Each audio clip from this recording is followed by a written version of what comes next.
मेरे प्यारे विद्यार्थियों, आज हम लोग इस सेशन में बात करने वाले हैं मार्क्स वर्सेज रैंक। मींस आपके गेट के एग्जाम में 100 में से कितने मार्क्स आते हैं और उसके बेसिस पे आपकी कितनी रैंक हो सकती है। कितनी रैंक हो सकती है ये प्रेडिक्ट किया जा सकता है एक अप्रोक्स रैंक के बेसिस पे, बट एग्जैक्टली नहीं बताया जा सकता। लेकिन लास्ट ईयर की मैं एग्जैक्ट रैंक के साथ आपको एक एग्जैक्ट डेटा प्रोवाइड कर सकता हूं। तो 23 के लिए हम लोग एक अप्रोक्स वैल्यू के साथ अप्रोक्स मार्क्स में अप्रोक्स रैंक कंसीडर कर लेते हैं। हम लोग एक आइडिया मिल जाएगा आप लोगों को मेरे एक्सपीरियंस के बेसिस पर। लेकिन लास्ट ईयर का जो एग्जैक्ट रिजल्ट है वो भी मैं आप लोगों को शो कर देता हूं। मैं आपको ये रियलाइज करा दूंगा कि 1 मार्क्स के डिफरेंस में रैंक में कितना डिफरेंस आ सकता है। मैं आपको ये रियलाइज करा देता हूं आज के दिन कि आपका एक क्वेश्चन भी तुक्का मार देना, गलत हो जाना, आपको कितना नीचे ड्रॉप कर सकता है आपकी रैंक में, और एक सही क्वेश्चन का आंसर कर देना आपको कितना ऊपर उठा सकता है। तो आपको आज ये फील कराता हूं। बहुत टाइम से इस सेशन का आप लोग वेट कर रहे थे। मैंने बोला था कि गेट से पहले, है ना, और इतने पहले दूंगा जब आपको नीड होगी, और मुझे लगता है कि ये सही टाइम है ये सेशन के लिए। तो चलिए कुछ मोटिवेशनल लाइन के साथ हम लोग आज सेशन को चालू करते हैं। और ये लाइंस में भी मुझे लगता है कि आपके अंदर थोड़ा तो जज्बा लेकर आएगी, थोड़ा एक मोटिवेशन लेके आएगी। सो लाइनें बेटा, मंजिलें आपको जरूर मिलेंगी, तू सफर में चल तो सही। ठोकरों से ही डरते रहोगे जिंदगी भर, अरे तू संभल तो सही। बेटा रैंक भी दस्तक देगी और तेरा वो हर ख्वाब पूरा होगा। मुश्किलों के भंवर को दरकिनार कर तू आगे निकल तो सही। कुछ लाइंस हैं, बस इनका मैं मतलब समझना चाहता हूं और आप तक अपनी लाइंस के मतलब को पहुंचाना चाहता हूं। मंजिल है आपकी गेट में बेस्ट रैंक, और सफर है आपका ये रिमेनिंग बचा हुआ 45 डेज। ठोकरें हैं जो आपकी रैंक टेस्ट सीरीज में शो होती है, आपके मार्क्स आते हैं, वो है आपके अभी जिंदगी की ठोकर, और बस उसी से आपको संभलना है। और यकीन मानिए, अगर आप इन ठोकर को सहकर और इनका एक सलूशन निकाल के आगे बढ़ गए तो आपका वो हर एक ख्वाब पूरा होगा जो आपने एक सपना देखा होगा, अच्छी रैंक लाने का, पीएसयू में जाने का, या अच्छे आईआईटी से हायर स्टडी को कंप्लीट करने का।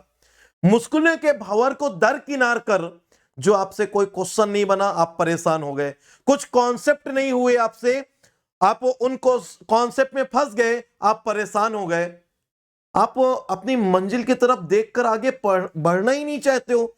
उन्हीं 2-4 कॉन्सेप्ट में फंसकर आप सिर्फ ये दिखा रहे हो कि सर अभी मेरी प्रिपरेशन नहीं है, और इतने हजारों कॉन्सेप्ट पढ़ के आपके अंदर वो कॉन्फिडेंस नहीं आ रहा जो होना चाहिए। क्या पूरा रोड, मान लीजिए आप कहीं ट्रेवल कर रहे हो, पूरे रोड बहुत अच्छा बना है, लेकिन बीच के 2 किलोमीटर अगर खराब है तो क्या आप वहीं से जर्नी वापस ले लेते हो? आगे आप मूव नहीं करते? तो मुझे तो नहीं लगता कि यह कोई रीजन हो सकता है कि 1000 कॉन्सेप्ट में अगर आपके 900 कॉन्सेप्ट रेडी हैं और 100 कॉन्सेप्ट रेडी नहीं है तो आप गेट का पेपर नहीं दोगे, या डीमोटिवेट हो जाओगे, बैकअप कर लो, बैक हो जाओगे, या वहां पर आप हथियार डाल दोगे। मेरे तो समझ में नहीं आता। अब आप कितने समझदार हैं ये डिपेंड करेगा आपकी ये 45 डेज की जर्नी। तो चलिए स्टार्ट करते हैं। मेरे मन में बहुत अच्छी ये लाइनें थी जो मुझे लगता था कि अब टाइम है आप लोगों को थोड़ा सा इस तरह से मोटिवेट करने की। तो अब हमारे पास सिर्फ और सिर्फ 47 डेज बाकी हैं, और इस 47 डेज में अब आपको जो करना है ना, जितना आपको मेहनत करनी है वो कर लीजिए। तो गाइज आपके साथ मैं प्रेजेंट हूं, आपका टीचर, गुरु, फ्रेंड, जो भी आप कंसीडर करें, शैलेंद्र कुमार। इस अनअकैडमी प्लेटफॉर्म पे as a head of chemical engineering work कर रहा हूं, और इस प्लेनेट गेट जिस पे आप ये सेशन देख रहे हो इसको मैं लीड कर रहा हूं। नंबर ऑफ टाइम्स मेरा गेट क्वालिफाई है और एमटेक आईआईटी रुड़की से 2014 में कंप्लीट किया हूं। टोटल 15+ ईयर का टीचिंग एक्सपीरियंस है, और लास्ट 8+ ईयर से गेट फील्ड में आप लोगों को, आपके सीनियर्स को गाइड कर रहा हूं। जो मेरे सब्जेक्ट हैं, इस बार मैंने कुछ सब्जेक्ट की रिस्पॉन्सिबिलिटी और ली है, तो इसलिए मैंने अब चेंज कर दिया है। तो जो मेरे अभी सब्जेक्ट हैं जो मैं लीड कर रहा था, आप लोगों को डील कर रहा था, इंजीनियरिंग मैथमेटिक्स, सीआरई, पीडी और पीसी, इसमें केमिकल इंजीनियरिंग, थर्मोडायनेमिक्स इस बार और इंक्लूड कर रहा हूं। और मेरे अदर सब्जेक्ट हैं जो अभी मैं डील नहीं कर रहा, ना इस बार अभी करूंगा। मास ट्रांसफर और हीट ट्रांसफर ये मैं कभी ऑफलाइन क्लासेस में पढ़ाता था, और भी सब्जेक्ट मैंने ऑफलाइन क्लासेस में पढ़ाए हैं, बट अभी इन फ्यूचर कोई प्लानिंग नहीं है, तो अभी जो मेरी प्लानिंग है उन्हीं के साथ मैं मूव कर रहा हूं। SKS50 ये मेरा रेफरल कोड है, इसके साथ मूव करेंगे 10% डिस्काउंट, या फिर कभी 20, 25, 30 जो भी आता है, जो उस समय एग्जिस्टिंग ऑफर होगा उसके लिए आप अप्लीकेबल होंगे। अनअकैडमी लर्निंग ऐप अगर आपने डाउनलोड नहीं किया तो बेटा अब भी आप गूगल प्ले स्टोर या ऐप स्टोर पे जाइए और वहां पर आप सर्च करिए अनअकैडमी लर्निंग ऐप या लर्नर ऐप। यहां पर ऐसा आपको लोगो दिखेगा, आप वहां से आप इंस्टॉल कर लीजिए। एक कोड की डिमांड करें कहीं पर भी, अनअकैडमी प्लेटफॉर्म में कहीं पर भी कोई भी कोड मांगे, रेफरल कोड, इंस्टॉलेशन कोड, या फिर आपका कहीं पर भी कोई कोड की डिमांड करता है, आप याद रख लीजिए SKS50 ये कोड नहीं है, ये फीलिंग है, ये रिस्पॉन्सिबिलिटी है, ये एक ब्रिज है हमारे और आपके बीच के रिलेशन का, और मेरी हेल्प का आपके लिए ये एक रिलेशन है। ठीक है, तो आप इस कोड के साथ मूव कर सकते हैं और मुझे फॉलो करने के लिए @shailen_sir से मुझे फॉलो कर सकते हैं।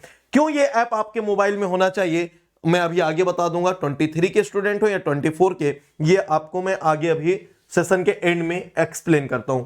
सो गेट मार्क्स वर्सेस रैंक की बात कर रहे हैं आज इस सेशन में कि आपके गेट में कितने मार्क्स आ जाएं जो आपकी पसंदीदा रैंक आपको मिल सके। तो चलिए मैं स्टार्ट करता हूं ये सेशन। सो गाइस, सबसे पहले हम थोड़ा सा गेट के पेपर के बारे में डिस्कस कर लेते हैं। गेट के पेपर में टोटल 65 क्वेश्चंस होते हैं और जिसका वेटेज 100 मार्क्स का होता है। उसमें 3 तरह के क्वेश्चंस पूछे जाते हैं, या तो MCQ या MSQ या NAT। जो NAT क्वेश्चंस होते हैं इनके लिए निगेटिव ऑप्शन नहीं, निगेटिव आंसर नहीं, निगेटिव मार्क्स नहीं होते। जो MSQ क्वेश्चन है इसमें एक से ज्यादा ऑप्शन करेक्ट होते हैं, और बट इसमें भी निगेटिव मार्क्स कंसीडर नहीं किए जाएंगे। निगेटिव मार्किंग सिर्फ और सिर्फ अगर आपको होगी तो वो MCQ क्वेश्चन में होगी। यहां पर ये जो क्वेश्चन आप सॉल्व करेंगे इसको बहुत केयरफुली करेंगे, क्योंकि इसमें आपकी निगेटिव मार्किंग होगी अगर क्वेश्चन रॉन्ग होगा। इन दोनों में निगेटिव मार्किंग नहीं है, तो क्या सर हम तुक्के मार सकते हैं? मैं सजेस्ट नहीं करता, क्योंकि NAT में आपको नहीं पता क्या आंसर आ रहा है और कौन सा तुक्का मारोगे। और MSQ में अगर आप तुक्के मारते भी हो, निगेटिव मार्किंग तो नहीं है, लेकिन नंबर ऑफ ऑप्शन, जो आपके नंबर ऑफ क्वेश्चंस रॉन्ग होंगे उससे भी आपकी रैंक नीचे आ सकती है। लेकिन अभी प्रेजेंट सिनेरियो क्या है, सेम मार्क्स में ये कंसीडर नहीं होता, सेम मार्क्स में ये कंसीडर नहीं होता। आपके जो सेम मार्क्स अगर किसी स्टूडेंट के आ रहे हैं तो उससे फर्क नहीं पड़ता। तो अगर आपका दिल करे तो इन दोनों में तुक्के मारना हो मार लेना, नहीं मैं सजेस्ट करूंगा कि इन सब में दिमाग मत लगाओ, आप बिल्कुल जो आपको आता हो उसको सॉल्व करिए। लेकिन आपने NAT का कोई क्वेश्चन किया और क्वेश्चन करने के बाद आपको कंफर्म नहीं है ये सही है कि गलत है, तो मैं बोलूंगा उसका आंसर भर के आइएगा, मे भी सही हो जाए। आपको MSQ में 100% कंफर्मेशन नहीं है, लेकिन आपको आ रहा है कि यार ये भी सही है ये भी सही है, तो रिस्क ले लेना, दे देना आंसर उनके। ये मत करना कि चलो छोड़ देते हैं। क्यों? निगेटिव मार्किंग नहीं है। आपने पढ़ा है, पढ़ने में टाइम वेस्ट किया है, कुछ टाइम आपने अपने कुछ सेकंड वहां पर इन्वेस्ट किए हैं, तो इन्वेस्ट किए तो शायद रिजल्ट मिल जाए, इसलिए आंसर करके आइएगा। मेरी बात अच्छे से समझिएगा। MSQ और NAT अगर आप सॉल्व कर रहे हैं, अगर आप पढ़ रहे हैं, तो कम से कम आंसर करके आइएगा, सही हो या गलत हो, निगेटिव मार्किंग नहीं है उसमें। अब बात रही MSQ की, MCQ की। तो MCQ क्वेश्चन में मल्टीपल चॉइस क्वेश्चन, 4 ऑप्शन होंगे, उनमें से एक ही ऑप्शन सही होगा, और एक ही ऑप्शन अगर आपका करेक्ट आ रहा है देन आप उसको चूज करिए, अदरवाइज उसको चूज मत करिए। लेकिन गेट के जो 4 ऑप्शन होंगे, अगर आप कहीं प्लस माइनस की मिस्टेक करोगे दूसरा ऑप्शन मैच कर जाएगा। वो जो 4 ऑप्शन भी बनाए जाते हैं, स्टूडेंट क्या मिस्टेक कर सकता है, वो मिस्टेक करके ही ऑप्शन भी बनाए जाते हैं। आपको लगेगा ये क्वेश्चन आपका सही है, लेकिन बाद में जब सॉल्यूशन आपको मिलेगा या आप देखेंगे या हम बताएंगे, तब आपको लगेगा यार ये मिस्टेक हो गई, तो आंसर कैसे मैच कर गया? क्योंकि आंसर भी उसी हिसाब से आपके बनाए जाते हैं ऑप्शंस में, कि आप अगर ये मिस्टेक करोगे तो आपका ये आंसर आ जाएगा, अगर आप रूट छोड़ दोगे तो ये आंसर मैच कर जाएगा, प्लस की जगह माइनस ले लोगे तो ये आंसर मैच कर जाएगा। इसलिए आप बहुत केयरफुली सॉल्व करें, और इसीलिए मैं बोलता हूं टेस्ट सीरीज अटेम्प्ट करिए। टेस्ट सीरीज में 20 टेस्ट दीजिए, 20 में 15 बार फेल होइए, तो ये सारा एक्सपीरियंस यहीं पर कर लो। नेक्स्ट 15 टाइम्स गेट का एग्जाम अटेम्प्ट करके 16 टाइम में क्वालिफाई करना या रैंक निकालना, ये आपकी होशियारी नहीं है। होशियारी ये है, हर आप फुल लेंथ टेस्ट को 230 से 530 दीजिए, हर टेस्ट को आप गेट का एग्जाम मान के सॉल्व कीजिए, हर टेस्ट में आप अपने आप को बेटर परफॉर्म करने का ट्राई करिए और हर टेस्ट में जो मार्क्स आए उसको इंप्रूव करने का ट्राई करिए, उसका रिव्यू करिए। और इसके लिए मैंने एक टेस्ट सीरीज का सेशन लिया है 15 दिसंबर को इसी प्लेनेट गेट में, वो देख लीजिएगा बेटा, उससे आपका कैरियर बदल जाएगा, उससे आपके जो सक्सेस के चांस है वो बदल जाएंगे, उससे आपकी जो रैंक है, मार्क्स है, वो बहुत इंक्रीज कर जाएंगे। वो सेशन जरूर देखिए, बहुत गजब सेशन था। मेरा सेशन था इसलिए नहीं, ये मेरे 13 ईयर के एक्सपीरियंस का सेशन था जो मैं आज अपने बच्चों को गाइड कर रहा हूं। और कोई भी टीचर, कोई भी फादर, कोई भी पेरेंट्स कभी भी ये नहीं सोचेंगे कि उनके एक्सपीरियंस का फायदा उनके बच्चों को ना मिले। एक अच्छे टीचर की निशानी यही है कि वो अपने लाइफ में, अपने कैरियर में जितना भी एक्सपीरियंस लिया है वो पूरा अपने स्टूडेंट्स के लिए लगा दे। जैसे द्रोणाचार्य भी चाहते थे कि अर्जुन उनसे बड़ा धनुर्धर बने, आज मैं भी चाहता हूं बेटा आप मुझसे कहीं आगे निकल कर जाएं, कुछ गजब क्रिएट कर दें, कुछ गजब क्रिएट कर दें। मैं भले ही इतने सारे स्टूडेंट्स को हर साल पीएसयू में भेजता हूं, उनके सपनों को पूरा करने के लिए, उनको उड़ान भरने के लिए मैं हौसला देता हूं, लेकिन मैं हमेशा यही चाहता हूं कि अगर मैं आज यहां पर हूं तो आप बेटा यहां पर पहुंचिएगा, मुझसे 4 कदम आगे रहिएगा, और जब मैं पलट के देखूं, मैं आगे की तरफ देखूं, तो मुझे गर्व से मेरा सीना चौड़ा हो कि यार मेरे स्टूडेंट हैं ये, और ये आज इस पोजीशन पर बैठे हुए। ठीक है, तो चलिए स्टार्ट करते हैं। और यहां पर टोटल मार्क्स जो होगा वो 100 मार्क्स का रहेगा। ठीक है, और आप जो स्कोर करेंगे उसमें 100 में से कितने मार्क्स आए हैं उसके बेसिस पे आपकी रैंक डिसाइड होगी। जिसके हाईएस्ट मार्क्स होंगे उसकी रैंक 1 होगी। फॉर एग्जांपल अगर मैं गेट 22 की बात करूं तो केमिकल इंजीनियरिंग में AIR 1 जो थी वो बेटा जो मुझे बेटा इसमें थोड़ा सा मिस्टेक हो गया है, थोड़ा सा मिस्टेक हो गया है केमिकल की, ये बेटा 67 या 68 मार्क्स, 67 मार्क्स था। ठीक है, केमिकल इंजीनियरिंग में गेट 22 में जो पहली रैंक आई है वो आपका 67 मार्क्स में आई है। मैकेनिकल इंजीनियरिंग की पहली रैंक 90.05 में आई है। सिविल इंजीनियरिंग 97.36, कंपटीशन देख रहे हो, सिविल इंजीनियरिंग 97.36 और इलेक्ट्रिकल 92.67 और ECE 78, CS एंड IT 81। सबसे कम मार्क्स केमिकल के थे। अब इसके 2 रीजन हो सकते हैं, पहला रीजन कंपटीशन कम, दूसरा रीजन पेपर हार्ड। अब आप जो डिसाइड कर ले, और वैसे ये दोनों ट्रू है। लास्ट ईयर का पेपर काफी लेंदी था, हार्ड नहीं बोलूंगा बट लेंदी था, और उसके चक्कर में बच्चे उतना अपने आप को प्रिपेयर नहीं किए थे कि लेंदी पेपर में हमें कैसे टैकल करना है। और इसीलिए इस बार मैं आपको हर चीज से लड़ना सिखा रहा हूं, कैसे पेपर हो, क्या हो, आप कैसे टैकल करें, मैं हर चीज आपको सिखा रहा हूं। क्योंकि टाइम के साथ साथ हमारा भी एक्सपीरियंस बढ़ता है, और हमारे एक्सपीरियंस के साथ बच्चों को भी हम उतना ही शेयर करते हैं। तो चलिए आगे फिर बढ़ते हैं, और ये है बेटा आपका रैंक डिस्ट्रीब्यूशन।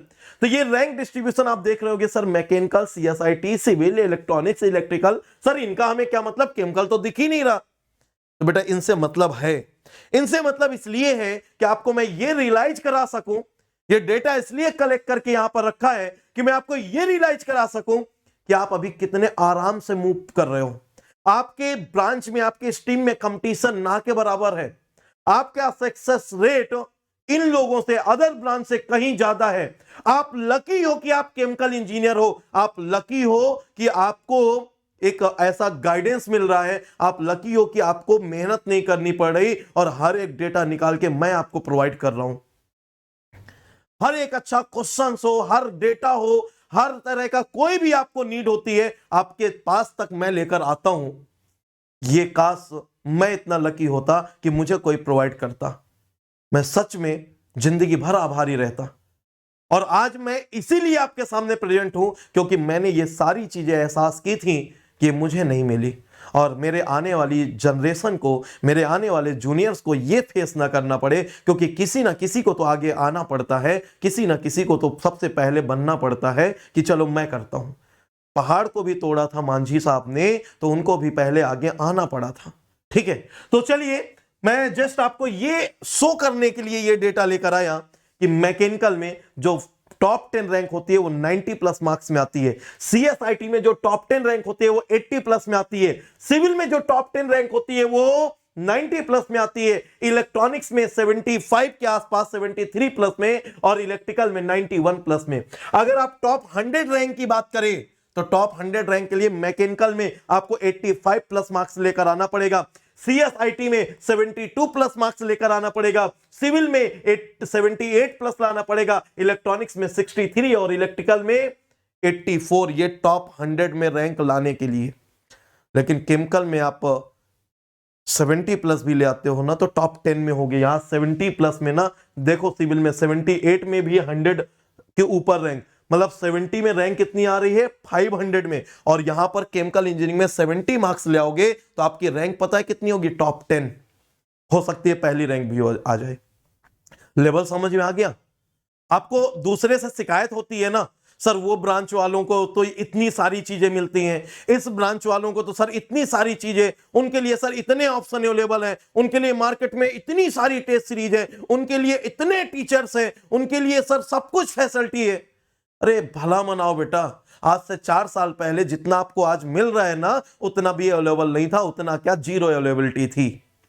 4 साल पहले कोई फ्री कंटेंट नहीं था, कोई ऐसी टेस्ट सीरीज नहीं थी जिसका लेवल इतना अच्छा हो, कोई ऐसी मेथड नहीं थी जिसमें आपको टीचिंग स्टाइल इतनी गजब की मिल रही हो, और आज आप जो इतने कम टाइम में इतना आप पहुंच गए हो, यकीन मानो अगले 4 साल बाद जितना अदर ब्रांच को मिल रहा है ना, अगर मैं इस टीचिंग फील्ड में बना रहा, अगर मुझे आप स्टूडेंट्स का सपोर्ट मिलता रहा, मैं जो अदर लोगों से लड़ाई लड़ रहा हूं अपने लिए, आप लोगों के लिए, और उसमें अडिग रहा, और एक ही चीज है, अगर आप लोगों का सपोर्ट मिलता रहा तो मुझे कोई हिला नहीं सकता।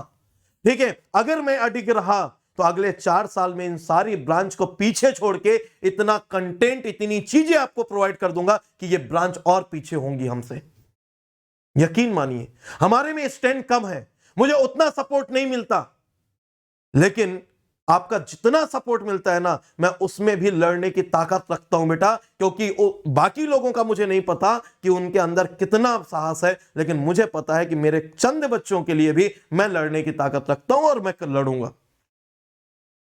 लोग कितना भी कंटेंट डिलीट कर लें, लोग कितना भी बोल लें, लोग कितना भी लीगली फंसाने का ट्राई कर लें, लेकिन आपका सपोर्ट रहेगा तो मैं हार नहीं मानूंगा। समझिएगा, केमिकल इंजीनियरिंग की अगर हम बात करें, केमिकल इंजीनियरिंग में बेटा इस बार पहली रैंक, अच्छा देखो 68 पर है, ठीक है 68 पर है ये पहली रैंक, ये ऑफिशियल डेटा है। ठीक है, 68 मार्क्स पे पहली रैंक है केमिकल इंजीनियरिंग की, और ये जो डेटा है बेटा गेट 2022 का है, गेट 2022 का है। ठीक है, ये स्कोर कार्ड मेरे पास नहीं है, ये मैंने ऑनलाइन सर्च करके ही निकाला है कि 68 मार्क्स में आया है। ठीक है, मुझे तो ये भी पता चला था कि 62 पॉइंट समथिंग मार्क्स हैं जिसकी पहली रैंक है, लेकिन ऑनलाइन में अभी लाइव मतलब मैं बात करूं तो गूगल्स के थ्रू मुझे 68 मार्क्स मिला है, और ये सब डेटा करेक्ट है क्योंकि ये सब स्कोर कार्ड मेरे पास हैं और ये सब मेरे स्टूडेंट के मार्क्स हैं। और ये सिर्फ इतने नहीं है, मैंने तो बस इस तरह से लिख दिया है, मेरे टॉप 100 में इस बार 36 प्लस स्टूडेंट हैं, क्योंकि 36 तो स्कोर कार्ड मेरे पास पड़े हुए हैं, और बहुत सारे तो ऐसे हैं ना जो बताते भी नहीं है, सिर्फ जब तक सर का काम है तब तक यूज करो, उसके बाद सर क्या करना है आपसे कांटेक्ट करके, सर मुझे क्या मिल जाएगा, मेरी गर्लफ्रेंड थोड़ी हो आप, ठीक है ना।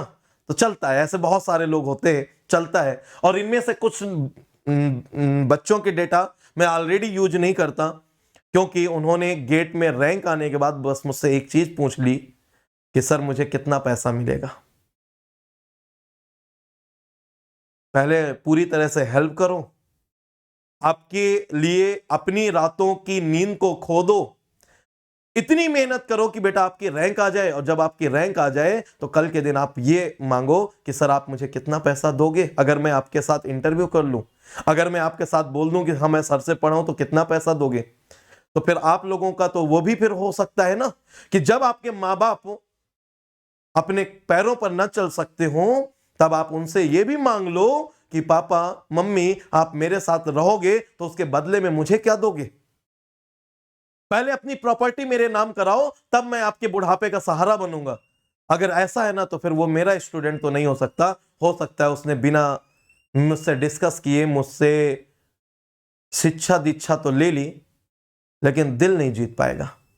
चलो, तो ये डेटा है बेटा जिसमें मैं जस्ट आप लोगों को कंपेयर करके कुछ चीजें बताना चाह रहा था कि अगर गेट 22 की मैं बात करूं तो पहली रैंक बेटा 68 मार्क्स में, मतलब 70 के अंदर रैंक मार्क्स है, तो आपके 60 से 70 के बीच में आप टॉप 5 में थे। जस्ट मैं आपको बता देता हूं आप लोगों को, जिसकी 5th रैंक थी ना उसके 60 मार्क्स थे, जिसकी 5th रैंक थी ना उसके 60 मार्क्स थे एग्जैक्ट। और 5th रैंक एक की नहीं दो लोगों की थी, एक की नहीं दो लोगों की थी, ठीक है। निशा और हिमांशु दो लोगों की 5th रैंक थी और उन दोनों के 60 मार्क्स थे। तो अगर मैं 60 से 70 के बीच में बात करूं तो टॉप के 6 स्टूडेंट थे, ठीक है। और अगर 60 प्लस की बात करूं तो 4 स्टूडेंट थे, AIR 1 2 3 4 60 प्लस में, और 60 में ही 5th और 6th थे, ठीक है।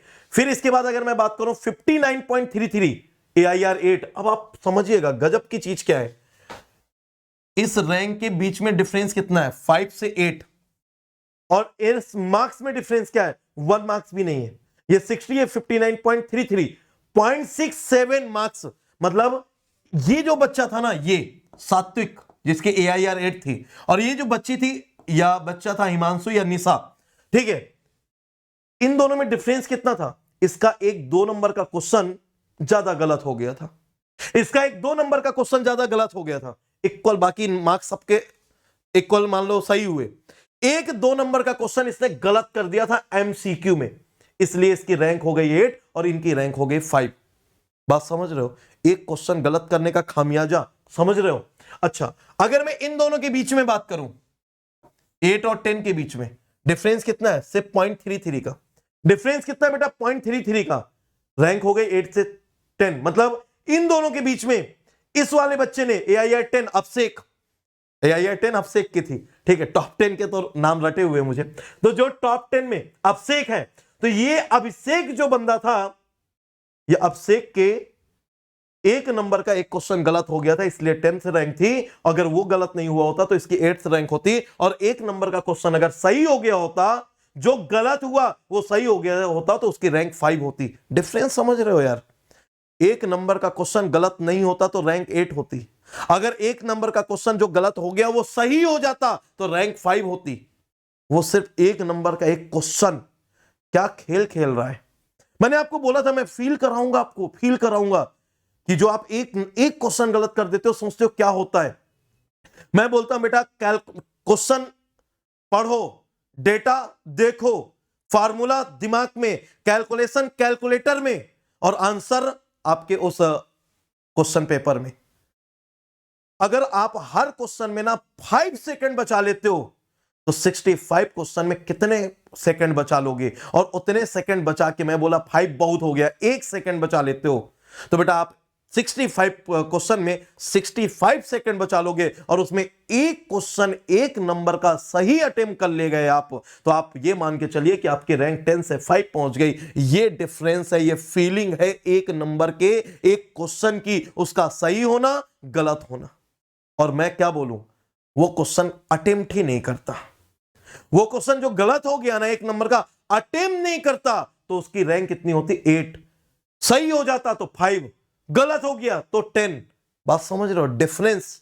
चलो आगे बात करते हैं 59, और फिर मैंने यहां पर गैपिंग ज्यादा दे दी है, 59 और 56.67 डिफरेंस देख रहे हो कितने का है, 2.33 का, 2.33 रैंक 10 से 16, ठीक है। यहां पर डिफरेंस कितना था, यहां पर डिफरेंस 60 से 59 पॉइंट, तो यहां पर था 0.67 का, फिर यहां था 0.33 का।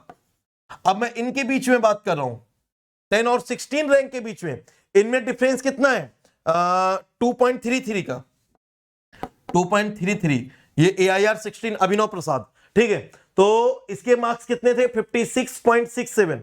अगर ये 2 नंबर का एक क्वेश्चन गलत करने की बजाय सही कर दिया होता, एक 2 नंबर का क्वेश्चन गलत करने की बजाय सही कर दिया होता, तो जो गलत के मार्क्स कटे 0.67 और सही होके 2 मार्क्स और बढ़ गए होते, तो 0.67 जो माइनस हुए वो माइनस ना होते, उतने बढ़ जाते, 2 और बढ़ जाते। इसकी रैंक 16 की बजाय 10 से ऊपर 9, 8 कुछ हो जाती। हां, ये 3 इस 16 से सीधे 8 रैंक हो जाती। 2 नंबर का एक क्वेश्चन अभिनव का गलत नहीं होता और उसके बजाय वो सही हो जाता, तो रैंक 16 से 8 हो जाती। मतलब समझ रहे हो? मैंने बोला था आपको रियलाइज कराऊंगा, फील कराऊंगा बेटा, और ये एग्जैक्ट डेटा है। मैं पहली वाले रैंक का नहीं बता सकता क्योंकि इसका स्कोर कार्ड नहीं, बाकी सबके स्कोर कार्ड है मेरे पास स्कोर कार्ड है। ये सारे डेटा और रैंक ये पूरी सही लिखी हुई है। ठीक है, अब आगे बात करते हैं। 56.67 और 54.67 मार्क्स का डिफरेंस 2 और रैंक का डिफरेंस 10। सिर्फ 2 नंबर में 10 रैंक का डिफरेंस आ गया है। 2 नंबर में 10 रैंक का डिफरेंस आ गया है। एक क्वेश्चन अगर इसका AIR 16 यशोदानंदन का एक क्वेश्चन अगर बेटा सही हो जाता 2 नंबर का जो उसने छोड़ दिया था, तो उसकी रैंक हो जाती 16। अगर जो गलत हुआ है वो सही हो जाता तो रैंक हो जाती कुछ 14, 13। एक क्वेश्चन। मैं क्यों बोलता हूं बेटा एक्यूरेसी पे काम करो, मार्क्स बढ़ाओ, गलत अटेम्प्ट मत करो, तुक्के मत मारो। MCQ में जबरदस्ती तुक्के मत मारना, फिर बोल रहा हूं, ठीक है? MCQ में तुक्के मत मारना। फिर आगे बात करते हैं। 54.67 और 53.33 डिफरेंस कितना है? 1.33 का डिफरेंस कितना है? 1.33 का। और रैंक का डिफरेंस कितना है? 16 का, 14 का। 26 से सीधे 40, डिफरेंस 1.33 और रैंक का डिफरेंस 14 का। मतलब समझ रहे हो? 0.1 मार्क्स में एक रैंक कम, 0.1 मार्क्स और कम हुआ, एक और रैंक कम, 0.1 मार्क्स और कम हुआ, और 0.1। मैं बोला था 1 नंबर का आपको सिग्निफिकेंस बताऊंगा यहां पर, तो अब मैं 0.1 मार्क्स का सिग्निफिकेंस बता रहा हूं। 0.1 मार्क्स कम हुए, एक रैंक नीचे आ गए आप। 0.1 मार्क्स ज्यादा हुए, एक रैंक ऊपर पहुंच गया आप, क्योंकि 1.33 में डिफरेंस है 14 का। चलो और बात करते हैं। 53.33, 52.67 कितना डिफरेंस है? 0.67। कितना डिफरेंस है? 0.67। रैंक का डिफरेंस 9, 0.1 से भी कम। 0.1 के भी डिफरेंस से कम में मार्क्स कम हो रहे हैं। ये AIR 40 मयंक अग्रवाल, AIR 49 शायद हिमांशु दुबे। अच्छा, AIR 40 हमारे 2 स्टूडेंट की थी, ठीक है। 10 2 स्टूडेंट की थी, 5 2 स्टूडेंट की थी, और AIR 98 3 स्टूडेंट की थी। समझ रहे हो? 3 स्टूडेंट की AIR 98। तो 49 हिमांशु दुबे, 52.67। इसी तरह 59। अब रैंक का डिफरेंस देख रहे हो 10, मार्क्स का डिफरेंस देखो जरा, सिर्फ 0.67। फिर आगे आते हैं 50 और 52, ये डिफरेंस 1.33, डिफरेंस 1.33, और रैंक का डिफरेंस देख रहे हो 13। मतलब फिर से 0.1 में एक रैंक नीचे आ रही है। लेकिन ये बात है टॉप 100 की, ये बात है टॉप 100 की। टॉप 100 में यदि 0.1 का डिफरेंस आया तो आप एक रैंक कम हो गए। एक नंबर का डिफरेंस आया 10 रैंक कम हो गए। 1.33 का डिफरेंस आया 14 रैंक आपकी कम आ गई। एक क्वेश्चन का सही या गलत होना आपको कहां से कहां पहुंचा सकता है आपको आइडिया नहीं है। ONGC में मान लो आई 10 वैकेंसी और आपकी रैंक मान लो आ गई कुछ ज्यादा 20, और मान लो आपका सिलेक्शन नहीं हुआ, तब वो पेनफुल होता है। पहले तो हमें बहुत अच्छा लगता है, अरे इतनी रैंक आ गई। इनमें से उन बच्चों से पूछो जिनका 0.1 मार्क्स की वजह से IOCL में सिलेक्शन नहीं हुआ, उनका जो मार्क्स आया वो क्वालिफाई से 0.1 रह गया, उनसे आप पूछिए डिफरेंस। चलो मैं ये आपको एग्जैक्ट डेटा शो किया हूं, ठीक है। तो आपको यहां से एक आइडिया देना था बेटा कि ये डिफरेंस में आप कितना अपना लॉस कर रहे हो। इसलिए मैं बोलता हूं बेटा टेस्ट सीरीज में मैक्सिमम एक्यूरेसी की प्रैक्टिस करिए। अभी आगे आप लोगों के ये सेशन लास्ट तक कंटिन्यू करिएगा, आप लोगों के लिए बहुत कुछ मैंने रखा है, ठीक है। अब यहां से हम लोग बात कर लेते हैं मार्क्स डिस्ट्रीब्यूशन और क्वालिफाइंग। अच्छा ये 23 का डेटा आ गया, मैं पहले 22 की बात कर लेता हूं, पहले 22 की बात कर लेता हूं, ठीक है। 22 का कहां गया यार, कहीं पर मिस हो गया, ये मिस हो गया, खैर कोई बात नहीं, हम इसी में बात कर लेंगे, हम इसी में बात कर लेंगे। क्या क्वालिफाइंग मार्क्स 25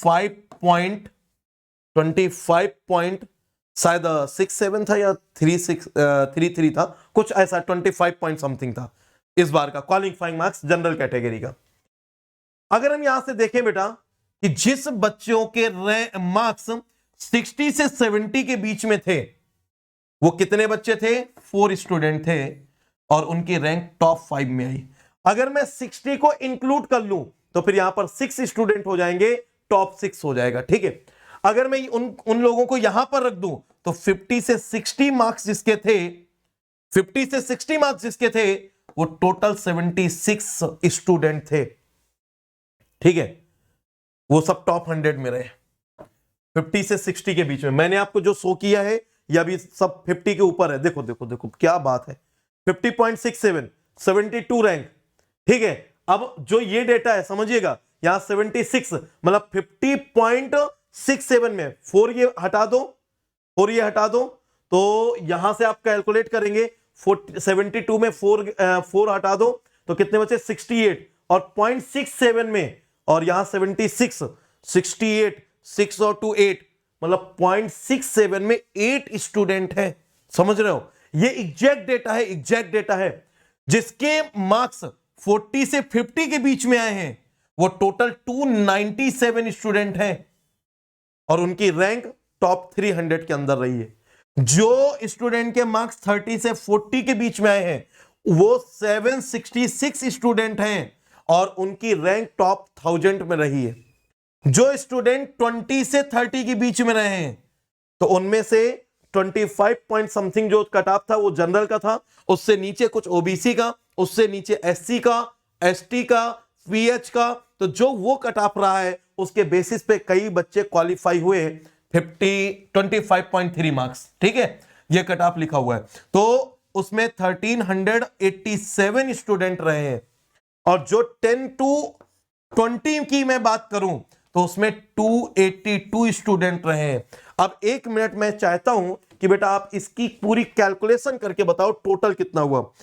तो 76 plus 4 80 plus 297 plus 766 plus 1387 plus 282, total आया बेटा 2812, 2812। टोटल कितने कैंडिडेट क्वालिफाई हुए, 2812। तो सर ये 10 से 20 में भी क्वालिफाई हुए हैं क्या? अब आपके लिए मैं क्वेश्चन छोड़ता हूं कि क्या 10 से 20 मार्क्स जिसके आए हैं वो भी क्वालिफाई हुए हैं क्या? ठीक है, तो ये डेटा है। अब आप लोग डिसाइड करिएगा कि वो क्यों क्वालिफाई हो गए, क्या उनका कट ऑफ इतना कम गया है, वो कैसे क्वालिफाई हो गए? तो बेटा चलो अब मैं ये नहीं बताता हूं, जब 23 का रिजल्ट आएगा तब डिस्कस करूंगा ये चीजें। होता है कुछ जगह का कुछ हॉरिजॉन्टल रिजर्वेशन मिलता है, कहीं वर्टिकल रिजर्वेशन मिलता है। आपको तो बस इतना पता है ना कि general, OBC, SC, ST, pH, ठीक है, फिजिकल हैंडीकैप, बाकियों का तो नहीं पता ना। मतलब सर इतने मार्क्स लाके भी क्वालिफाई किया जा सकता है क्या? ये एग्जैक्ट डेटा है बेटा, आईआईटी ने ही आईआईटी खड़गपुर ने ही इसको रिलीज किया है। टोटल अपीयरिंग, टोटल जो फॉर्म अप्लाई हुए थे रजिस्टर्ड कैंडिडेट 19,345, जो अपीयर्ड कैंडिडेट थे 14,373, और जो क्वालिफाइड कैंडिडेट थे 2,814। मतलब समझ रहे हो, जितने अपीयर हुए उसका 1/7 क्वालिफाई हुए। कंपटीशन है कहां? कंपटीशन ही कहां है? 14,000 अपीयर हुए, क्वालिफाई हुए 2,812, और जो क्वालिफाई हुए 25.3, अगर इससे मैं 20 से 30 का इसका मिड भी कंसीडर कर लूं, तो कितने ही लोग थे यार, कितने ही लोग थे जो जनरल कैटेगरी के बेसिस पे, अगर हम कट ऑफ की बात करें, जिनके बीच में कंपटीशन था। मतलब केमिकल का कंपटीशन नील है, नेग्लिजिबल है। हम बात करें दूसरों से कंपेयर करें तो जीरो है। और इसके बाद अगर आप घबरा रहे हो ना, इसके बाद अगर आपके अंदर हिम्मत नहीं आ रही, तो फिर आप ये मान लो बेटा, फिर किसी दूसरे फील्ड में ना कोई इतिहास नहीं रच सकते हो। अगर केमिकल इंजीनियरिंग का गेट नहीं निकाल सकते तो फिर दूसरी फील्ड बहुत टफ है। हाँ, आपका कहीं पर ऐसा है कि उस फील्ड में आपको दिलो जान से प्यार है, मोहब्बत है, तो फिर उस फील्ड को चूज करो। गेट में जबरदस्ती करने का ट्राई मत करो। और अगर कोर में रहने का मन है ना, तो इससे अच्छी अपॉर्चुनिटी नहीं मिल सकती। जो स्टूडेंट बोलते थे केमिकल लेके गलत कर दिया, दिल से फील करिए, केमिकल लेके आपने जिंदगी की सबसे अच्छी बात की है। आपने अनजाने में ही सही, लेकिन बहुत से लोगों का भला कर दिया। किसका? आपके आने वाली ईलू का, आपके आने वाले छोटे छोटे चंगू मंगू का, आपके पेरेंट्स का, आपके अपने खुद के कैरियर का। अनजाने में ही सही, लेकिन आपने बहुत अच्छा डिसीजन लिया था। एक्सीडेंटल डिसीजन ही सही, एक्सीडेंटल केमिकल इंजीनियरिंग ही सही। मैं एक्सीडेंटल पीएम की बात नहीं कर रहा। तो एक्सीडेंटल केमिकल इंजीनियरिंग ही सही, लेकिन आपके कैरियर के ग्रोथ को ना चार चांद लगा सकती है, पर बना सकती है। आप इसके थ्रू उड़ सकते हो। कंपटीशन बाहर नहीं है, ठीक है, केमिकल इंजीनियरिंग में बिल्कुल नहीं है। फील करो, फेस करो, फाइट करो, मूव करो, और फाइनली रिजल्ट दो। मुझे समझ में आ गया होगा। इस बार रजिस्टर्ड कैंडिडेट है 16,393। अपीयर्ड कैंडिडेट कितने होंगे? जो मेरा आइडिया है कितने अपीयर होंगे, अप्रोक्स मान के चलिए 12,000, थोड़ा बहुत ऊपर नीचे हो सकता है। और क्वालिफाइड कैंडिडेट ऐसे ही होंगे 2,500 से 3,000, ऐसे ही होंगे, ठीक है। सर यहां पर मार्क्स और रैंक में कुछ डिफरेंस आएगा? फिर से मैं वही बोल रहा हूं बेटा, एक अप्रोक्सीमेट, मैं अपना एक एक्सपेक्टेड एनालिसिस आप लोगों को बता दूं।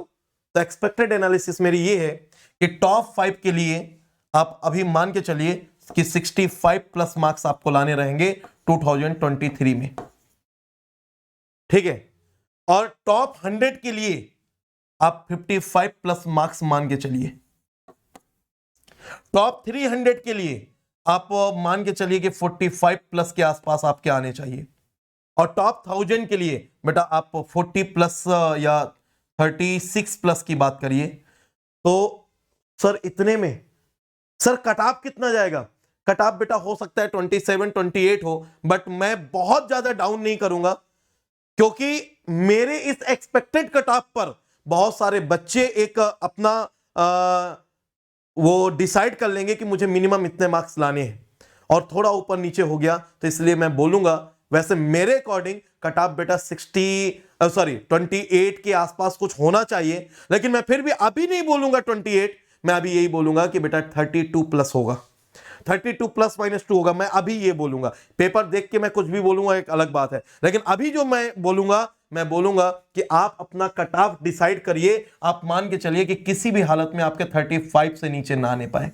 आप अपना ये एक थ्रेशोल्ड लाइन मान के चलिए, ये एक थ्रेशोल्ड लाइन मान के चलिए कि 35 प्लस लाना है, और 35 प्लस लाओगे तो बेटा आपको कोई ना कोई आईआईटी मिल जाएगा।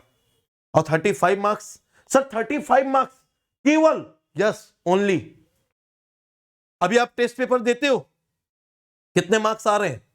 सर मेरे तो 40 आते हैं और मैं डिमोटिवेटेड हूं। अरे क्यों भाई, उसको बढ़ाओ।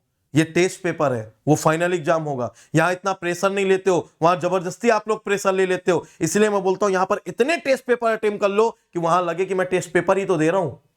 वहां भी ऐसे ही फील आया, अरे यही सारे क्वेश्चन तो टेस्ट सीरीज में थे। और वही सब फील कराने के लिए कि आपका गेट क्वालिफाई हो जाए, मैं आपके लिए 2 सीरीज लेकर आ रहा हूं, एक कल से और एक 2 जनवरी से। कौन कौन सी, सुनिएगा।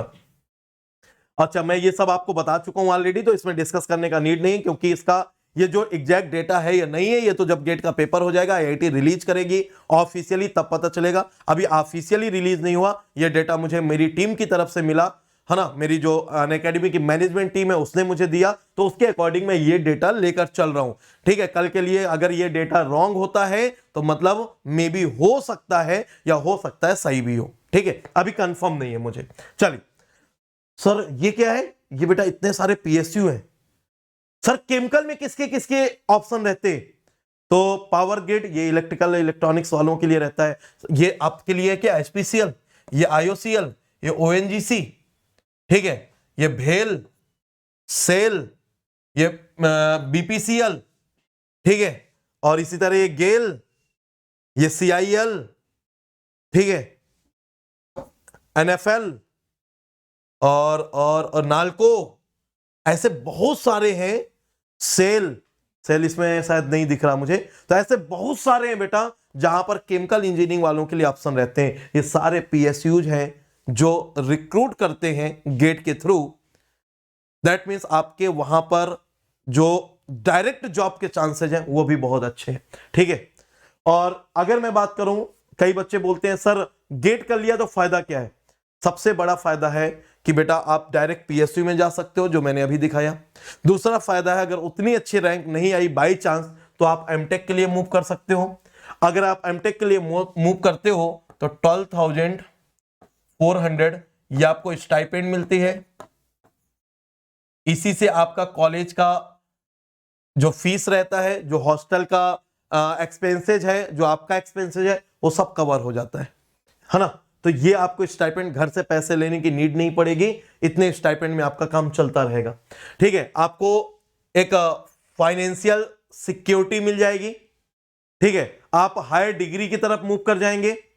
ठीक, और एक मेक इन इंडिया में जो एक रिवॉल्यूशन मोदी जी लेकर आए हैं, आप उसका पार्ट बन सकते हैं। इतने सारी स्कीम्स चल रही हैं, आप उसका पार्ट बन सकते हैं। और इसके अलावा जो प्रधानमंत्री स्कॉलरशिप है, आप उसके साथ पीएचडी के लिए भी मूव कर सकते हैं, क्योंकि उसके लिए मूव करने से पहले आपके पास एक कुछ क्राइटेरिया है, वो क्राइटेरिया आपको फुलफिल करने रहते हैं। वो भी इसी चैनल पे मेरा सेशन पड़ा हुआ है, आप लोग देख लीजिएगा। दूसरा, आप एमएस के लिए मूव कर सकते हैं। ठीक है, तीसरा, आप पीएचडी की तरफ मूव कर सकते हैं। चौथा, आप एमबीए की तरफ भी मूव कर सकते हैं, आपके पास हायर डिग्री का ऑप्शन है। और इन सब में आपको स्टाइपेंड भी मिलती है, तो आपके पास एक बेटर अपॉर्चुनिटी रहेगी मूव करने का। ठीक है, आप कहीं से भी एमटेक करके किसी टॉप वर्ल्ड यूनिवर्सिटी की तरफ मूव करके आप वहां से एक पीएचडी की डिग्री ले सकते हैं, आप वहां से पोस्ट डॉक की डिग्री ले सकते हैं, और वापस आके किसी इंजीनियरिंग कॉलेज में आप असिस्टेंट प्रोफेसर ज्वाइन कर सकते हैं। ठीक है, तो ये आपके पास अपॉर्चुनिटी है, आपके पास ऑप्शंस हैं जो आप गेट के थ्रू मूव कर सकते हो। मैं यहां पर ये सेशन डिटेल में कभी लूंगा, तब आपको बता दूंगा। और एक सेशन हम और लेकर आएंगे कि किस मार्क्स में आपको कौन सा पीएसयू मिलेगा, किस मार्क्स में कौन सा आईआईटी मिलेगा। लेकिन ये मुझे नहीं लगता कि अभी नीड है, या तो गेट के कुछ पहले या फिर गेट के बाद में। जब आपके मार्क्स डिसाइड हो जाएंगे तब आप डिसाइड करिएगा कि क्या आपके लिए बेटर है। ठीक है, आपको क्या मिलने के चांसेज हैं, देन वहां से फिर वो सारे सेशन स्टार्ट होंगे तो बेटर रहेगा। ये सेशन मेरे लेने का अभी मतलब ये है कि एक एक नंबर भी आप बढ़ाओगे, अपनी एक्यूरेसी को बढ़ाओगे, एक एक मिस्टेक को रेक्टिफाई करते जाओगे, तो आप कोई अच्छी रैंक अचीव कर पाओगे। ये फील कराने के लिए मैं ये सेशन लिया हूं। चलिए, मैं आपसे थोड़ा सा बातें और कर लेता हूं कि सर अगर मैं अभी भी स्टार्ट कर दूं तो सर क्या करूं कि मेरा गेट क्वालिफाई हो जाए, सर मेरा 1000 के अंदर रैंक आ जाए, सर मेरे 40 मार्क्स आ जाए, मुझे कोई अच्छा आईआईटी मिल जाए, सर मैं क्या करूं? बेटा, आपके लिए मैंने ये सब्जेक्ट के नेम और वेटेज दे दिया है।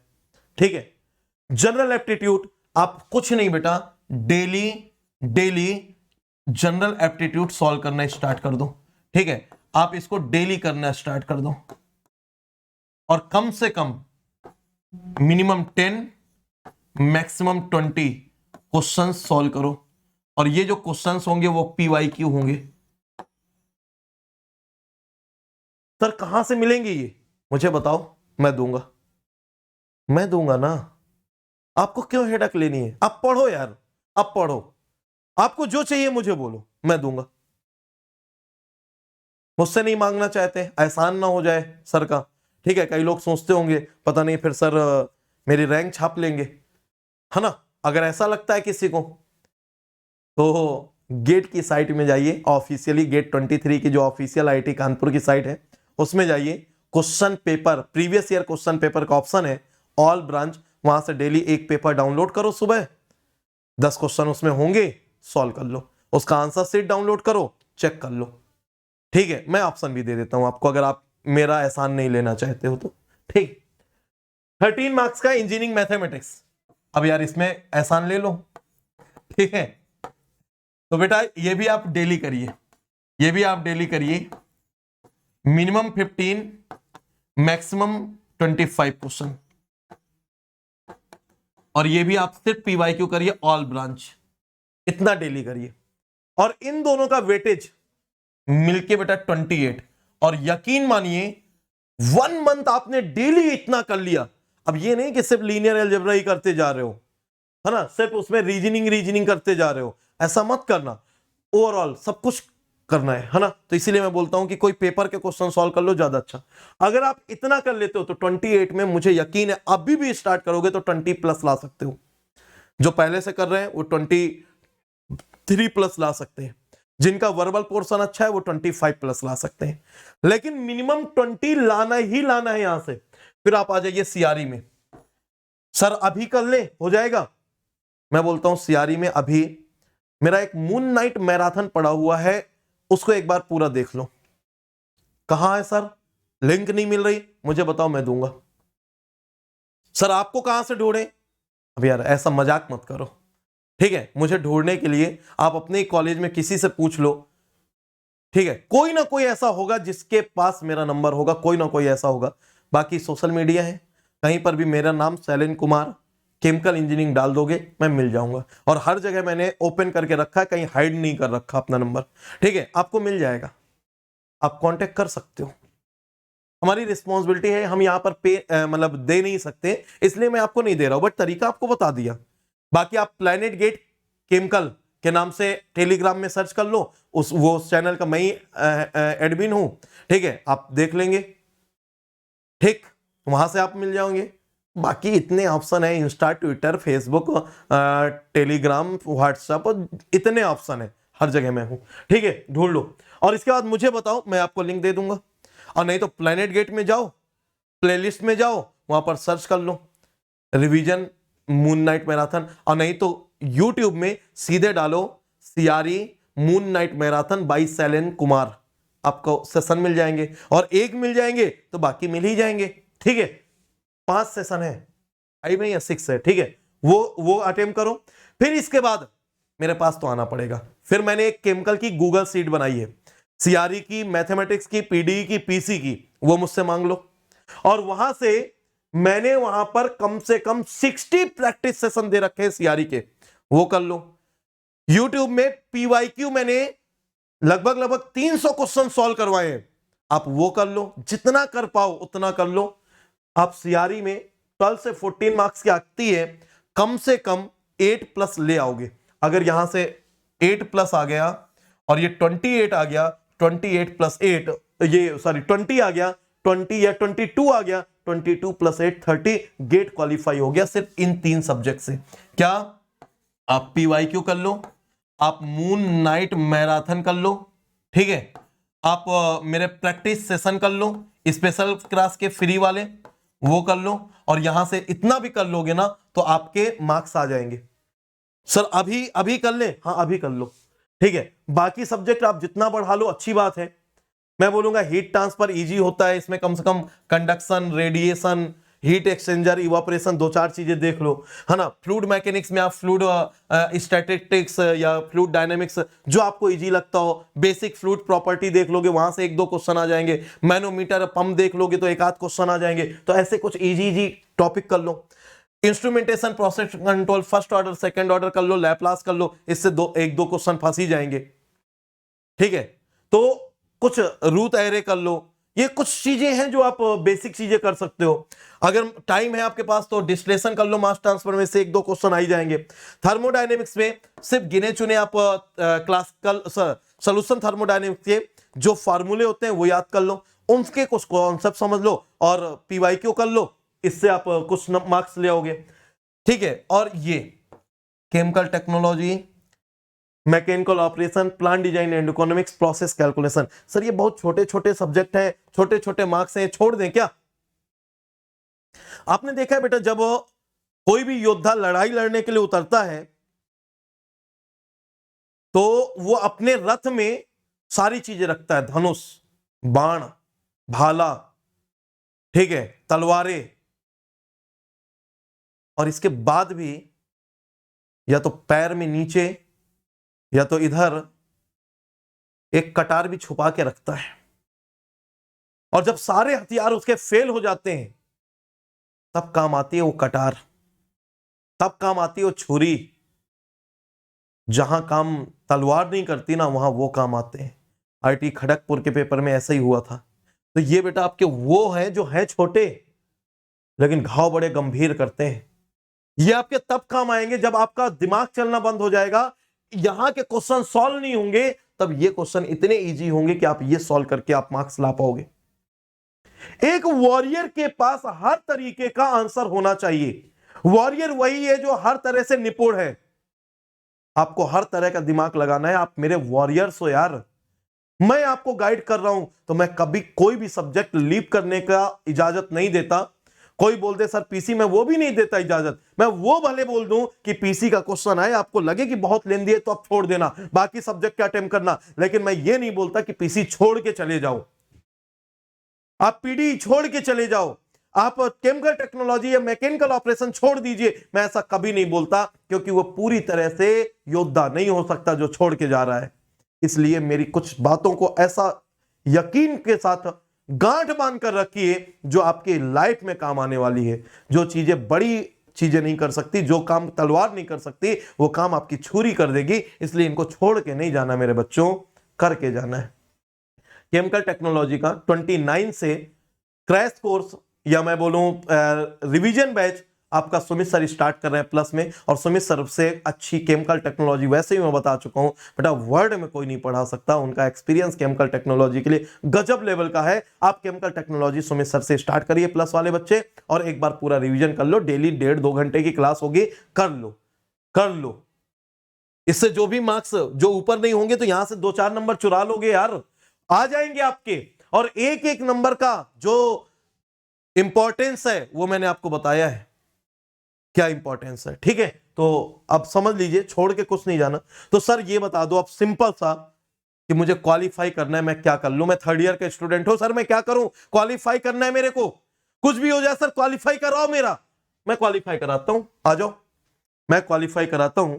ठीक है, ये क्या आ गया? हाँ, मैं क्वालिफाई आपका कराता हूं। गेट एक्सपेक्टेड सीरीज कल से स्टार्ट कर रहा हूं, जिसमें मैं आपके 4 सब्जेक्ट के क्वेश्चन बारी बारी से डेली 10 क्वेश्चन सॉल्व कराऊंगा। माई टॉप 10 क्वेश्चंस, कल के दिन जो क्वेश्चन होंगे टॉप 10 वो कैश फ्लो, एनओटी और इंटरेस्ट। मैं 4 सब्जेक्ट कराऊंगा, पीडी, पीसी, मैथ, सीआरई, ये 4 सब्जेक्ट इस सीरीज में कराऊंगा। आप डेली मुझे नाइट में 10 PM ज्वाइन करेंगे, 90 मिनट का सेशन होगा। ठीक है, 10 to 11:30। शुरू में अभी 1 घंटे के ही आसपास ही रखूंगा सेशन। ठीक है, और इसके बाद जनवरी में फिर 90 मिनट का कर लूंगा, क्योंकि अभी थोड़ा सा इसके बहुत टफ क्वेश्चन नहीं होंगे, लेकिन जब सीआरई के क्वेश्चन आएंगे तब वो लेंदी होंगे, टाइम लगेगा उनमें, तो फिर हमारा 90 मिनट तक सेशन जाएगा। अभी 60 मिनट ही सेशन रहेगा, 10 से 11 में खत्म कर दिया करूंगा। और जनवरी में 5 जनवरी के बाद मेरा ये प्लस वाला टाइम खाली हो जाएगा 6 to 8। तो मैं ये प्लान कर रहा हूं कि फिर इधर इवनिंग में रख दूंगा, नाइट में बोलूंगा आप अपने हिसाब से रिवीजन करके सो जाना, क्योंकि सुबह फिर मेरा सेशन होगा, सुबह स्पेशल क्लास का। कौन सा, मैं वो भी बता देता हूं। ये सेशन मंडे टू फ्राइडे चलेगा, डेली ज्वाइन करिएगा। और मैं गारंटी लेता हूं बेटा, 3rd ईयर के स्टूडेंट हो, चाहे फाइनल ईयर के हो, चाहे ड्रॉपर हो, आप बस मेरे ये 15 दिन के सेशन कर लीजिए। सुमित सर के कुछ जो पीवाईक्यू सीरीज है और जो गेट एक्सपेक्टेड है वो कर लीजिए। आपका गेट 100% क्वालिफाई रखा है, यकीन के साथ मैं बोल रहा हूं क्वालिफाई होगा।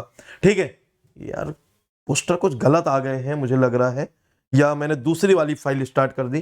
ठीक है, तो ये आरआईबी सीआरई का 16 दिसंबर से जो चल रहा है, इसमें आज से मतलब मंडे से कुछ गजब की चीजें मैं स्टार्ट करने वाला हूं। गजब का मतलब समझ रहे हो, मतलब मंडे से तो आइडियल रिएक्टर के combination non ideal reactor, heterogeneous, ये स्टार्ट करूंगा। प्लस के सारे बच्चे जरूर ज्वाइन करें। और ये है बेटा मेरी गूगल सीट। इस तरह से मैंने पूरा बना के रखा है। Chemical engineering by Shailendra Kumar, ठीक है, सीआरई की पूरी सीट है। और इसमें अभी सिर्फ और सिर्फ स्पेशल क्लास की लिंक है। गेट के बाद मैं उसमें यूट्यूब की, प्लस की सारी लिंक दे दूंगा सीआरई की।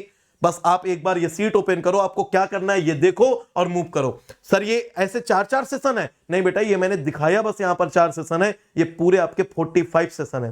फिर 46 से ये स्टार्ट होता है, ठीक है। फिर इसके बाद ये आपका रिवीजन, फार्मूला रिवीजन सेशन है। गेट से 2-4 दिन पहले, 10 दिन पहले ये सीआरई के पूरे फार्मूले यहां से 5 सेशन से रिवीजन कर डालना। ये मेमोरी बेस्ड क्विज है। अगर सीआरई के क्वेश्चन प्रैक्टिस करने तो ये क्विज से आप प्रैक्टिस कर लो, है ना। ये आप एडवांस न्यूमेरिकल कॉन्सेप्ट्स अच्छे लेवल के करने, आपको इजी करने, थोड़ा सा बेसिक करने, तो आप ये बेसिक न्यूमेरिकल कॉन्सेप्ट्स से कर लो। इसी तरह मैथ्स की भी आपको गूगल सीट प्रोवाइड कर चुका हूं। आपके पास नहीं है, मुझे एक मैसेज ड्रॉप करो, सर गूगल सीट चाहिए, मैं आपको दे दूंगा। उसके कोई पैसे थोड़ी लगने, सब फ्री ऑफ कॉस्ट है यार आप लोगों के लिए। आप भले ही मुझे भूल जाओ आपका काम निकलने के बाद, लेकिन मैं किसी भी एक स्टूडेंट जिसका आज तक नाम नहीं जानता, जिसका आज तक पहचान नहीं जानता, जिसके बारे में कुछ नहीं पता, पहला मैसेज आता है सर मुझे ये हेल्प चाहिए, अगला मैसेज मेरा उसकी हेल्प के लिए होता है। उसके बाद मैं पूछता हूं बेटा अपना नाम बताओ, कॉलेज नाम बताओ। मैं तो नहीं जानता था ना पहले से कभी। मैंने आज तक किसी को ये बोला है क्या कि नहीं बेटा मैं तेरी हेल्प नहीं करूंगा? मैंने कभी ये बोला है बेटा नहीं आपको तो मैं कहां जानता हूं, आप तो मुझसे कभी कांटेक्ट किए नहीं। कई बच्चे सिर्फ और सिर्फ तब मुझे मैसेज किए हैं जब उनको यह लगा कि सर से मेरा बेनिफिट है, सर से टेस्ट सीरीज की बात करते मेरा बेनिफिट हो जाएगा। मैंने तब भी कभी ये नहीं बोला होगा बेटा कि अब क्यों आए हो मेरे पास। जो बच्चा मुझसे 2 साल से पढ़ रहा है आज पहली बार मैसेज कर रहा है सर मैं आपको 2 साल से फॉलो कर रहा हूं, मैंने तब भी नहीं बोला होगा कि बेटा क्यों अभी तक। मैंने ये बोला भाई कहां थे, चलो जब आए तब सही, बोलो क्या हेल्प करूं। अगर आज भी आप मेरा नेचर नहीं समझ पा रहे हो, नहीं पहचान पा रहे हो, तो फिर आप अपने साथ गद्दारी कर रहे हो। क्योंकि उसके बदले में मुझे कुछ नहीं चाहिए, बस एक चीज चाहिए, आपकी सक्सेस, आपका कैरियर, आपका फ्यूचर, और एक और चीज चाहिए आपके और आपका और आपके जूनियर का सपोर्ट। और आपका सपोर्ट बस इतना है, अपने जूनियर को बता दो कि बस वो फॉलो करे। मुझे नहीं पता मेरा इससे क्या बेनिफिट है, लेकिन आपके जूनियर को बेनिफिट जरूर मिलेगा, यह गारंटी है। और आपको जिसने रेफर किया होगा, आपसे मैंने आज तक पैसे मांगे, आपसे आज तक मैंने उसके बदले में कुछ मांगा? कभी कुछ नहीं ना। सिर्फ और सिर्फ इतना बोला हूं, लाइव आया करो। अभी भी बोल रहा हूं, कल से जो मेरा सेशन है, मतलब मंडे से जो मेरा सेशन है, उसके लिए आप लाइव ज्वाइन करेंगे मुझे, ठीक है। और ये वाला सेशन रिकॉर्डेड फॉर्म में आएगा, तो मुझे नहीं पता कि ये आज ही आपका लाइव होगा या कल लाइव होगा।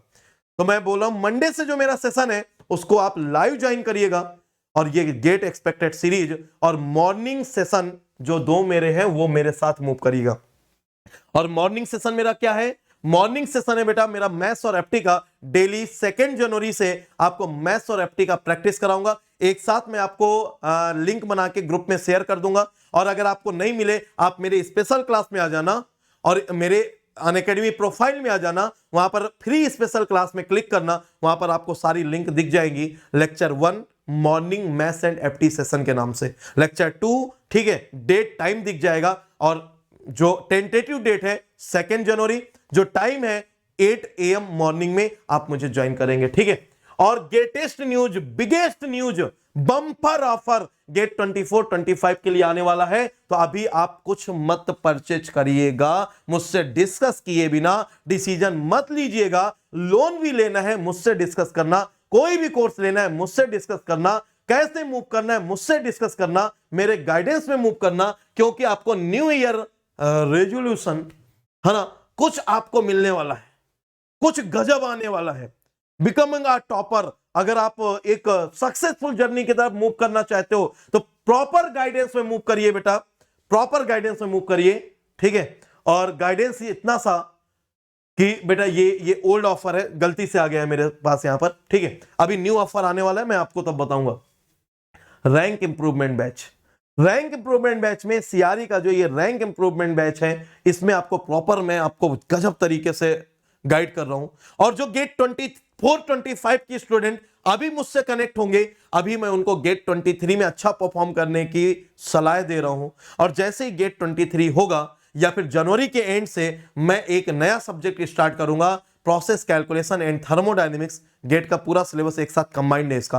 तो प्रोसेस कैलकुलेशन एंड थर्मोडायनेमिक्स ये नया सब्जेक्ट मैं थर्मोडायनेमिक्स नया है मेरे, मतलब नया स्टार्ट करूंगा। अभी आप लोगों को लाइव में नहीं पढ़ाया हूं, तो वो स्टार्ट करूंगा। और इसके बाद आप देखिएगा केमिकल इंजीनियरिंग के मजे, आप फीलिंग देखिएगा और गाइडेंस देखिएगा। अर्जुन कितना भी बड़ा धनुर्धारी हो, श्री कृष्ण के बिना वो भी हार मान गए थे।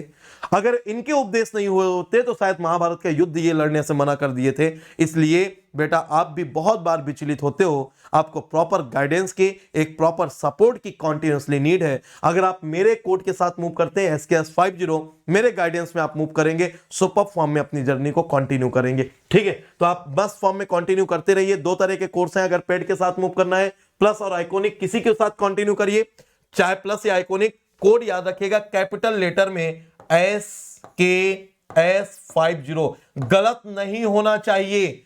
और लालच मत करना। दुर्योधन ने लालच किया था, श्री कृष्ण की सेना ली थी कि ये तो बहुत ज्यादा है, और अर्जुन ने श्री कृष्ण को लिया था और जीता कौन था आप ये देख लीजिए। लालच मत करना, किसी के बहकावे में नहीं आना, अपना अकल लगाना और मस्त फॉर्म में मूव करिए। लोन लेना है आप मुझे बताइए, 0% इंटरेस्ट और नो कॉस्ट EMI के साथ मूव करेंगे। मैं आपको अपने जो अनअकैडमी में ऑफिशियली लोन प्रोवाइडर हैं उनसे मैं आपको कांटेक्ट करवा दूंगा, आप आगे मूव कर पाएंगे। गेट 23 के लिए आप या गेट 24, 25 के लिए जहां भी मूव करना है आप मुझे बताइए। उड़ान बैच है ये आपका ऑलरेडी स्टार्ट हो चुका है। ठीक है, गेट 24, 25 के लिए आप मुझसे जस्ट डिस्कस करिए और कैसे मूव करना है ना, मैं आपको पूरा गाइड करूंगा। और 23 वाले स्टूडेंट्स के लिए free of cost test series भी चल रही है, आप वो ज्वाइन कर सकते हैं। तो ये सेशन था, और एक बार फिर से बोलूंगा बेटा, मंजिलें आपको जरूर मिलेंगी बेटा, तू सफर में चल तो सही, ठोकरों से ही डरते रहोगे जिंदगी भर, अरे तू संभल तो सही बेटा, रैंक भी दस्तक देगी और तेरा हर ख्वाब भी पूरा होगा। मुश्किलों के भंवर को दरकिनार करके मंजिल पाने के लिए तू निकल तो सही, तू निकल तो सही, तू निकल तो सही। चलिए इसी के साथ ये सेशन एंड करूंगा। लेट्स क्रैक इट एंड जय हिंद दोस्तों।